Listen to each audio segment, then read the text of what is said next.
মাজারের 60 বছরের আঙ্গুরি পাগলির সাথে প্রেম জমিয়েছেন। গোপনে গোপনে মাজারে গিয়ে নাম্বার নিয়েছে আঙ্গুরি পাগলির, তারপর ফেসবুকে চেটিং, হাই হ্যালো। সেখান থেকে আমেজ আলী মেম্বারের সাথে দীর্ঘ প্রেমের সম্পর্ক। অবশেষে সেই ভালোবাসা বিয়েই পরিণত হচ্ছে। কিন্তু যখন বিয়ের দিন তারিখ ঠিক হয়েছে, এমন সময় ফারুক মেম্বার আঙ্গুরি পাগলিকে বলেছে আমেজ আলী মেম্বার আজ 23 দিন ধরে গোসল করে না। ভাইয়ের ব্যবসা গন্ধে অবশেষে আঙ্গুরি পাগলি চলে গেছে তাকে ছেড়ে।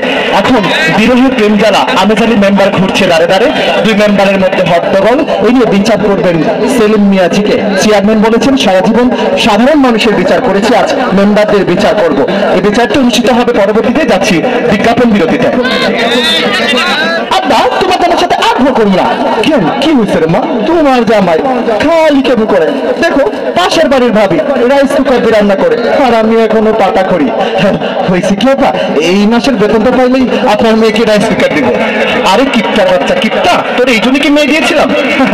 এখন আপনি দেখবেন যদি rice cooker Hamko techno rice cooker রয়েছে আকর্ষণীয় অফার। তাই এখন লুফেনি বাসতলী বাজারে ইলেকট্রনিক্স পার্কসে।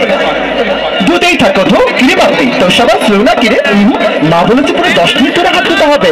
এখনো 10 মিনিট না, মাত্র 10 সেকেন্ডের হাতে জীবাণু ধ্বংস করতে নিয়ে এলো ডেটল হ্যান্ড ওয়াশ। এটি রয়েছে 9.9% জীবাণু ধ্বংসের ক্ষমতা, তাই নিমিষে আপনার হাতকে রাখে জীবাণু মুক্ত। ডেটল হ্যান্ড ওয়াশ, শক্তিশালী সুরক্ষা। বিরতির পর আবার স্বাগত জানাচ্ছি। আপনারা দেখছেন ভুয়া টিভির ভুয়া সংবাদ। এদিকে বাসতলী বাজারের কীটনাশক ব্যবসায়ী বিপ্লব অনেক আশা নিয়ে 5 লাখ টাকা বাকির হালখাতা করেছিলেন। হালখাতাতে 2 ডেস্কি খিচুড়ি রান্না করেছে। হালখাতা সারাদিন গেলেও 1 ডেস্কি খিচুড়িও শেষ করতে পারেননি, কারণ কেউ হালখাতা করতে আসেনি। মুষ্টিমেয় কিছুজন আসলেই বড় অংশই হালখাতা করতে আসেনি। তদন্ত করে জানা যায় যারা হালখাতা করতে আসেনি তারা অধিকাংশই আওয়ামী লীগের নেতা, যারা পালিয়ে আছেন বিভিন্ন গর্তে কিংবা পাহাড় অথবা ডুবানালায়। অবশেষে সেই বিপ্লব অসহায় হয়ে ঘুরে বেড়াচ্ছে দাঁড়ে দাঁড়ে। তাদেরকে কোথায় পাবেন আর হালখাতায় বা করবেন কি?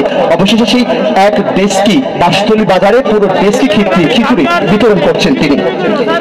এবারে ভিন্ন সংবাদ। এদিকে বিভিন্ন কার্যক্রম ও অনুষ্ঠানের মধ্য দিয়ে আজ উদযাপন করা হচ্ছে বাসতলী যুব সমাজ কর্তৃক আয়োজিত এক মনোজ্ঞ সাংস্কৃতিক অনুষ্ঠান।